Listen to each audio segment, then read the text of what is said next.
तर चला या व्हिडिओमध्ये आपण प्रेझेंट टेन्सचा तिसरा प्रकार प्रेझेंट परफेक्ट टेन्स आपण समजून घेणार आहोत। व्हिडिओ संपल्यानंतर तुम्हाला विचारण्यात येईल प्रेझेंट परफेक्ट टेन्समध्ये कोणत्या ॲक्शन्स आणि कोणत्या घटना शो केल्या जातात, त्याचं स्ट्रक्चर तुम्हाला विचारण्यात येईल आणि एक्झाम्पल्सवर प्रश्न विचारले जातील। मराठीतून वाक्य तुम्हाला सांगितले जातील आणि त्याच वाक्याचं तुम्हाला इंग्लिशमध्ये सांगावं लागेल। ठीक आहे, तर चला सुरुवात करूया। आणि व्हिडिओ बघता बघता तुम्ही आपल्या नोटबुकमध्ये नोट्स पण तयार करून नोट्स तयार करत चला आणि ते नोट्स पण तुमचे चेक केले जातील। तुम्ही खरंच हा व्हिडिओ लक्षपूर्वक ऐकत आहात का, समजत आहात का आणि मुख्य मुद्दे तुम्ही लिहून ठेवत आहात का, हे तुमच्या नोटबुकमधून चेक केलं जाईल। तर चला, present perfect tense is used to show that an action has been completed or has happened before now. An action has been completed म्हणजे बोलण्याची वेळ आहे, आत्ता आपण बोलत आहोत त्या वेळेच्या आत्ता मी बोलत आहो त्या वेळेच्या काही वेळापूर्वी एखादी ॲक्शन कंप्लीट झाली, त्या ॲक्शन्स प्रेझेंट परफेक्ट टेन्समध्ये एक्सप्रेस केल्या जातात। समजलं?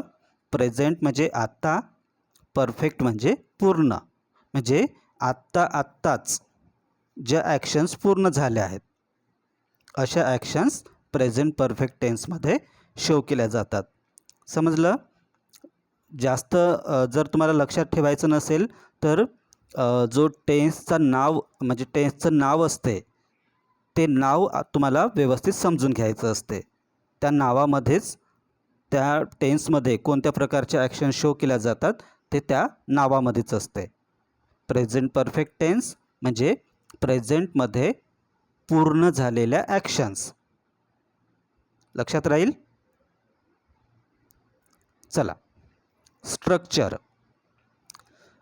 आता बघा, सब्जेक्ट ऑब्जेक्ट असतोच, मुख्य काय लक्षात ठेवाल, इथे हॅव किंवा हॅज लागतो आणि त्याच्यासोबत V3 वर्बचं तिसरं रूप, त्याला पास्ट पार्टिसिपल म्हणतात। मी तुम्हाला विचारणार थोड्या वेळात V3 म्हणजे वर्बच्या तिसऱ्या रूपाला काय म्हणतात? Past participle.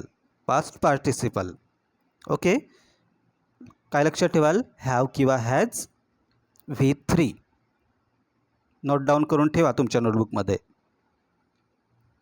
आता हे तुम्हाला माहीतच असेल, हॅव कोणासोबत आणि हॅज कोणासोबत आपण यूज करतो। Have, I have, you have, we have, they have आणि प्लुरल नाउन्स। फॉर एक्झाम्पल आपण एक्झाम्पल घेऊ, स्टुडंट्स हॅव। मग हॅज कोणासोबत? He has, she has, it has आणि सिंग्युलर नाउन स्टुडंट हॅज। समजलं? आता एक्झाम्पल्स बघा, तुम्हाला माहीत आहे लक्षात आहे प्रेझेंट परफेक्ट टेन्समध्ये कोणत्या ॲक्शन शो केल्या जातात? अशा ॲक्शन्स ज्या आत्ता पूर्ण झाल्या। तर चला एक्झाम्पल्सकडे वळू। I have completed my homework and submitted it to the teacher. आता हे या सगळ्या एक्झाम्पल्समध्ये तुम्ही पहिल्या वाक्यावर लक्ष द्यायचं जास्त। ठीक आहे, I have completed my homework म्हणजे मी आत्ताच माझा होमवर्क कंप्लीट केला आणि टीचरकडे सबमिट केला। समजलं? I have completed my homework. आता इथे हॅव आलं आणि कम्प्लीटचं थर्ड फॉर्म आलं, बरोबर आहे? Complete, completed. I have completed my homework and submitted it to the teacher. आता एक्झाम्पल्स फक्त ऐका आणि तुम्ही इंग्लिशमधूनच समजून घ्या, मराठीमध्ये वाचण्याची गरज पडली नाही पाहिजे। परंतु ते तुम्हाला समजलं पाहिजे, इंग्लिशमधूनच तुम्हाला समजलं पाहिजे. भाषांतर करण्याची गरज पडली नाही पाहिजे. मला पण एक्सप्लेन करताना भाषांतर करण्याची गरज पडली नाही पाहिजे आणि तुम्हाला पण समजताना भाषांतर करण्याची गरज पडली नाही पाहिजे. जेव्हा आपण इंग्रजी डायरेक्ट समजतो तेव्हाच आपण इंग्रजी बोलणं, लिहिणं म्हणजे स्वतःच्या मतानं इंग्रजी बोलणं, लिहिणं शिकू शकतो तेव्हाच. ठीक आहे. तर चला.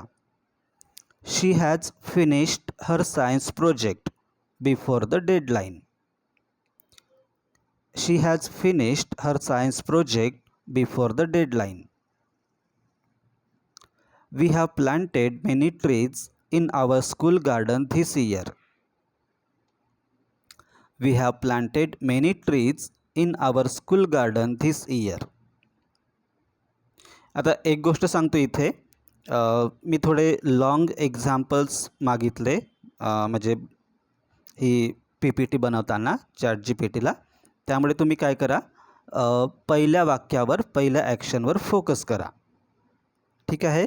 We have planted many trees याचा अर्थ आत्ताच आम्ही काय केलो, ट्रीज म्हणजे स्कूलच्या गार्डनमध्ये खूप सारे ट्रीज प्लांट केले.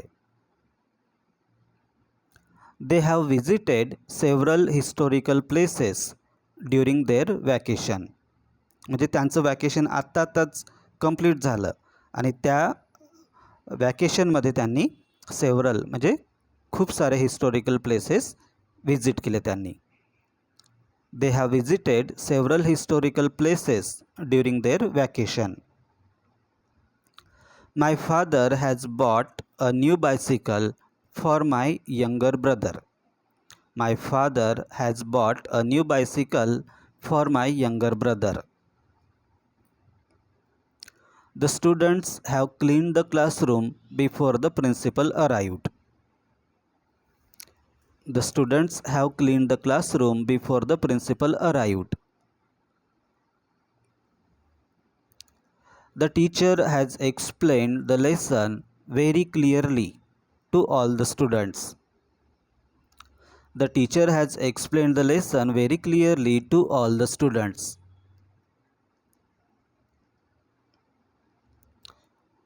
The train has arrived at the station and the passengers have started getting off.